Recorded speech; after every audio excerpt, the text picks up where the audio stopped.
Have you ever wondered how we got here? I mean, really here. How humanity went from scattered tribes to sprawling empires?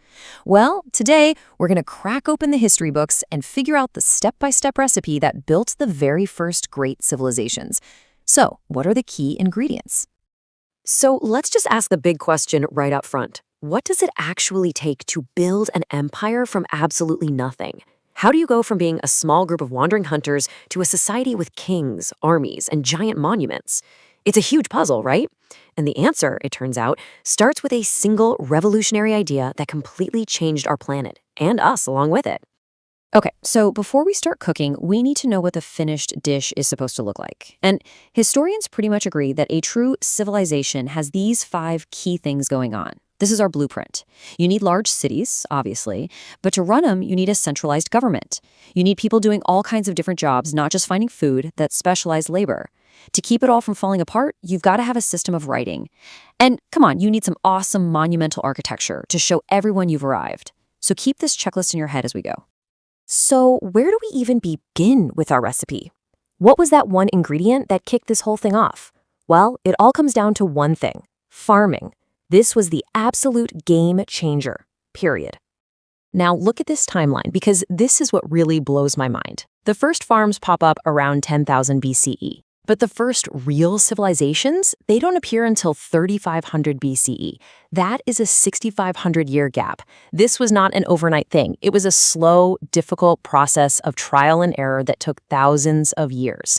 It was generations of people figuring out what to grow, what animals to domesticate, and slowly, piece by piece, building a totally new way of life. And this slide just lays it out perfectly, the before and after. Before farming, we were nomads. Always on the move, following the herds, living in small, mobile groups. After farming, everything changed. We could build permanent homes, we had a stable and storable food supply, and for the very first time, our populations could actually start to grow. Farming didn't just let us stay in one spot, it let us build a future in that spot. But here's the real secret sauce. The magic wasn't just growing food, it was growing extra food, what historians call a surplus, having leftovers. That simple idea kicked off an unbelievable chain reaction that built the world we live in today. And you can see that chain reaction, that domino effect, right here. First, you get a surplus of food. That means people can finally stop wandering and build permanent villages. With a steady food source, families get bigger, and boom, population growth. And here's where it gets really interesting. With lots of food and more people, a crazy new idea becomes possible. Not everybody has to be a farmer anymore. And that leads directly to our next huge leap forward, the specialization of labor. This quote just nails it. For the first time in the history of our species, people had the freedom to become something else. You could be an artisan making pots, a priest studying the heavens, a soldier protecting the walls, or a builder creating those huge monuments we talked about. This is the engine of a complex society. Okay, so now we have cities buzzing with people, all doing different jobs, but this creates a whole new set of problems, right? How do you organize thousands of people? How do you manage all those resources? To deal with all this new complexity, humanity had to invent a brand new toolkit for just running a society. No, seriously, think about it. When you've got thousands of people living on top of each other, you can't just wing it. Who settles arguments? Who makes sure the green stores are managed properly? And who organizes the incredible manpower it takes to build a city wall or a giant temple? These brand new, complicated problems needed some seriously clever solutions. And here are those solutions, the essential toolkit for building a civilization. You need a centralized government, a king, a council of elders, somebody to make the rules. You need big public works projects, like irrigation canals to water the crops and walls to keep out enemies. You need social hierarchies to organize who does what. And, crucially, to keep track of all of it, you needed a tool that had never existed before. This is probably one of the coolest and most surprising facts in this whole story. The epic, world-changing invention of writing didn't start with someone wanting to write poems or stories. It was invented for accounting. Seriously. Early writing systems like cuneiform were basically ancient spreadsheets for tracking grain, recording trade deals, and collecting taxes. It was the birth of data management, something that, still runs our world today. So let's recap. We have our recipe: agriculture, food surplus, specialized jobs, and that critical new toolkit for organization.